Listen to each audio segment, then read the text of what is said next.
Okay, so let's cover Schedule 1. There's 4 items in Schedule 1. And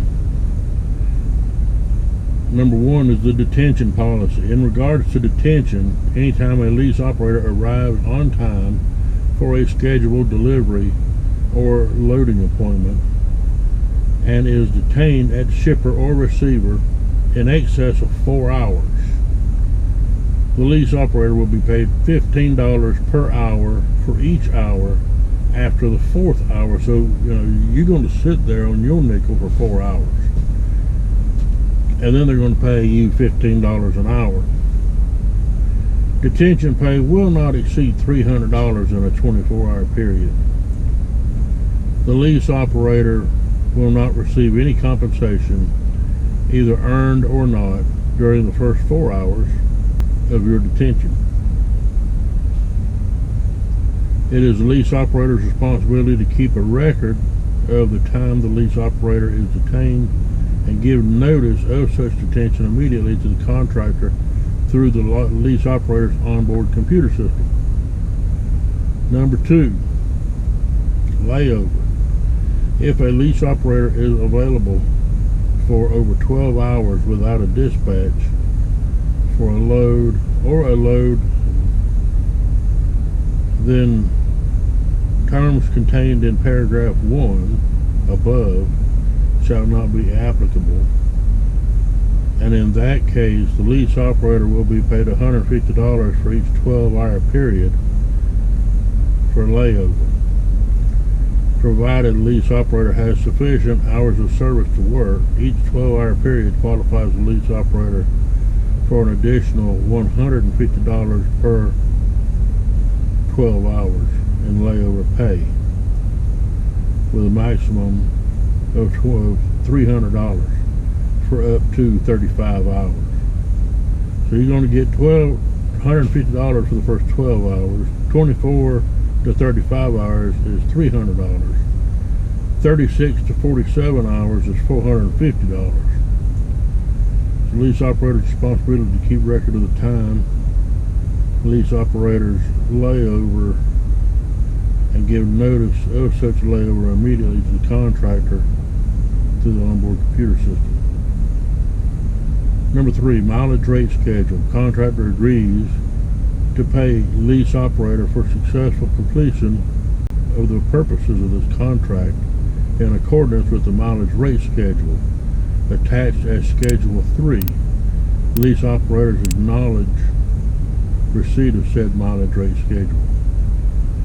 Number 4, class actions. The parties waive any right to assert any claims against the other as a representative member of any class or representative action, except where such waiver is prohibited by law or deemed by a court to be against public policy. That's all of Schedule 1. Schedule 2 is them wanting you to sign their arbitration agreement and waiver. And the short version of this, they want you to sign this arbitration agreement so that you won't sue them in court. If you file a civil action against them, it immediately goes to arbitration. And I've spoken numerous times about these arbitration agreements in the past. Don't sign them, period. If you have signed one within, I think it's 36 hours, but definitely within 24 hours of signing it, you need to write them a letter and send it certified mail, return receipt requested, so you got proof. You have a copy of the letter, you attach that return receipt that the post office gives you, you attach that to that letter, so you got proof that you sent them a letter opting out of that arbitration agreement. Okay, but I would say don't sign no arbitration agreement. If there's reason to sue them in court. Don't go with their arbitration agreement. But that's what Schedule 2 is you're waiving your right to sue them in a court of law and opting instead to go along with their whatever their arbitrator wants to do. Sign Schedule 2, their arbitration agreement and waiver. Sign that at your own peril. I would not sign that. Why would you voluntarily waive your rights to file a claim against them? Alright, Schedule 3 is confusing. I'm going to have to do a separate video just on Schedule 3 so I can put these pages up for you to see and then explain it to you while you're looking at it, because there's really no way that you're going to understand this without being able to see it. So I'll do another video just on Schedule 3.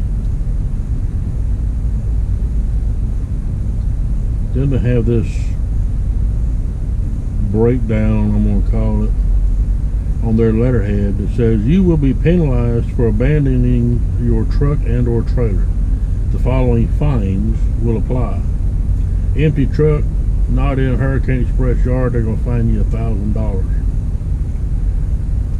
Loaded truck in Hurricane Express yard, we're going to fine you $1,000. Loaded truck not in Hurricane Express yard, $1,500 plus any claims that may be valid. Empty truck and trailer in a different location, so not on Hurricane yard, $1,500. Loaded truck or trailer at a different location, $2,000 plus claims. Stripped or damaged truck, even if you did not do it, $2,500 plus repairs. In addition, if you abandon a truck away from Hurricane Express yard, you will also be charged $3 per mile from the yard to the truck. Yeah, good luck with that. You know, I've said many times throughout this is the most blatant and upfront way I've ever seen somebody say, we're going to screw you and ain't a damn thing you're going to do about it. They bank on the fact, and I've said this many times in the past, they bank on the fact that you don't know what this contract says. They bank on the fact that you don't understand what this contract says. Yeah, and in most cases, I'd say they're pretty spot on, because the vast majority of drivers out here will not take the time to read these contracts. They will not take the time to make sure they have a full and complete understanding of the terms of these contracts. And again, I beg you guys and girls, please do not sign any contract of any kind with anyone for any reason unless you have read it in its entirety and you have a full and complete understanding. If you can't understand what it says, then have an attorney or someone read it and explain to you what it means. Okay, it's worth a couple $100 to have a lawyer sign and take the time to read over that contract and explain to you each and every single provision in here, and to render their own professional opinion. All right. Then they have their list of actions which will result in automatic termination of a rental contract. Well, that's pretty much standard for any company. You fail a drug test, or you provide false information, if you have more than one CDL, blah blah blah. And I don't know what they're calling this document. Jonathan Ltd. will not reimburse any unnecessary repairs on the road. Before you have work performed that you are expecting to be reimbursed, you must have the work authorized by the company. If you have work performed without proper authorization, Jonathan Ltd. will not reimburse the repair bill. Remember that you are an owner-operator and a professional truck driver. You are required by federal law to inspect your equipment every day.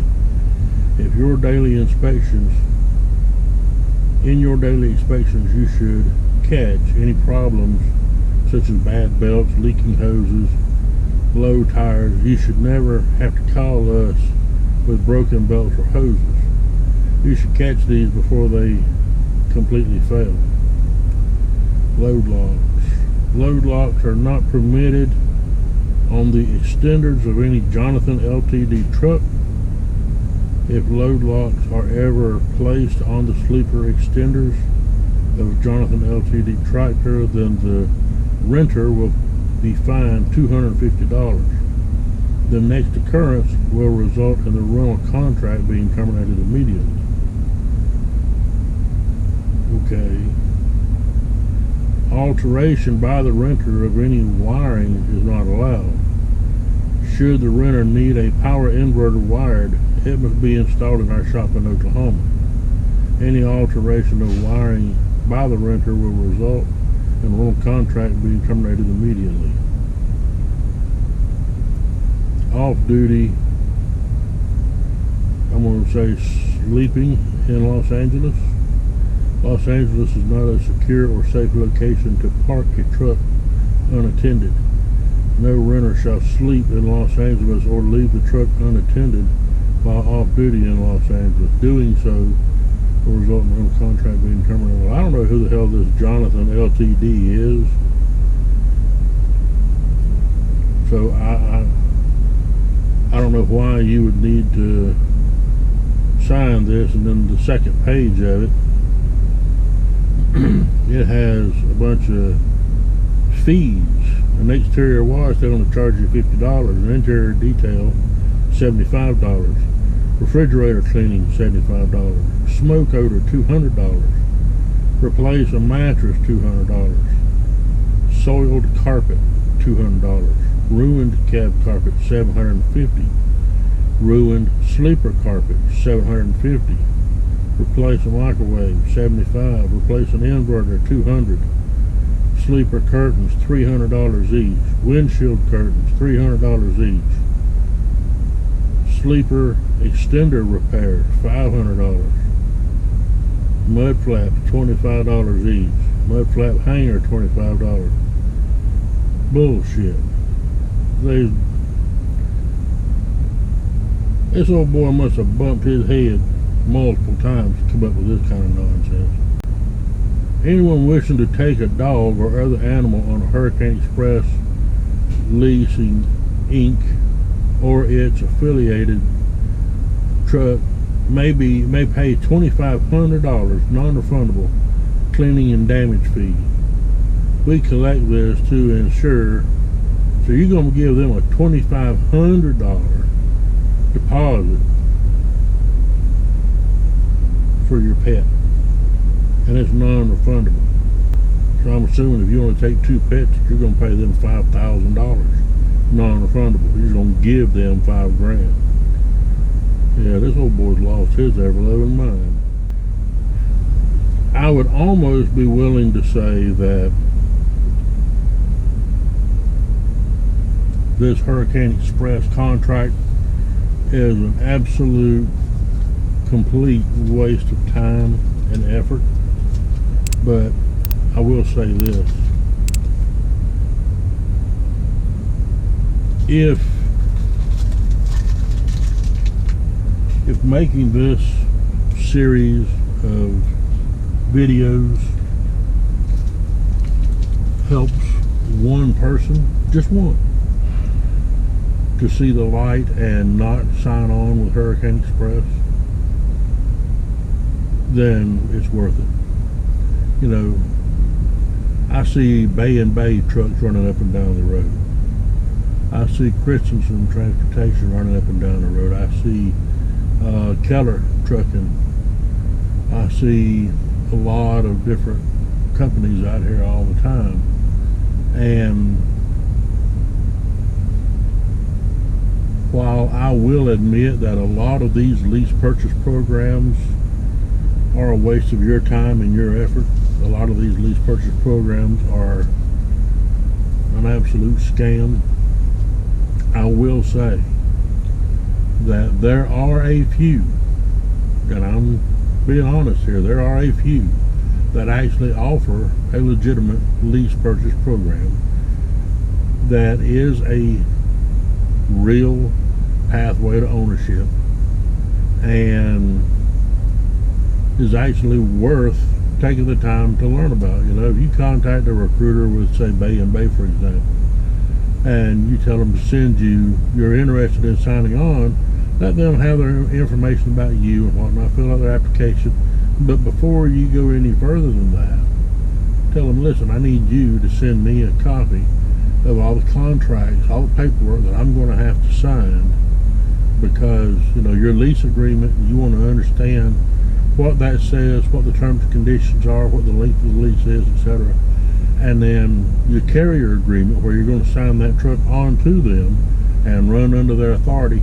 You want to have the chance to read over all of that and get a full and complete understanding of it before you take the time to go through orientation. Because why waste your time or theirs if you're not going to follow through and sign up with them? So tell them to send you the paperwork up front, let you read it and review it, and any company that will not share that with you, then I would suggest move on along, go somewhere else. Because if they're not willing to send that to you up front, that tells me that they want to get you there and get you under the gun, so to speak, to have you sign as soon as you're finished with orientation. So take your time, do your research, choose wisely, but they're blatantly screwing you, and they tell you so in the contract. So you guys be smart, take your time. They will still be there tomorrow if you don't sign today. You look out for you and your well-being. You make smart decisions for you and your family. And you guys take care, be safe, and I'll see you down the road. See you, bye.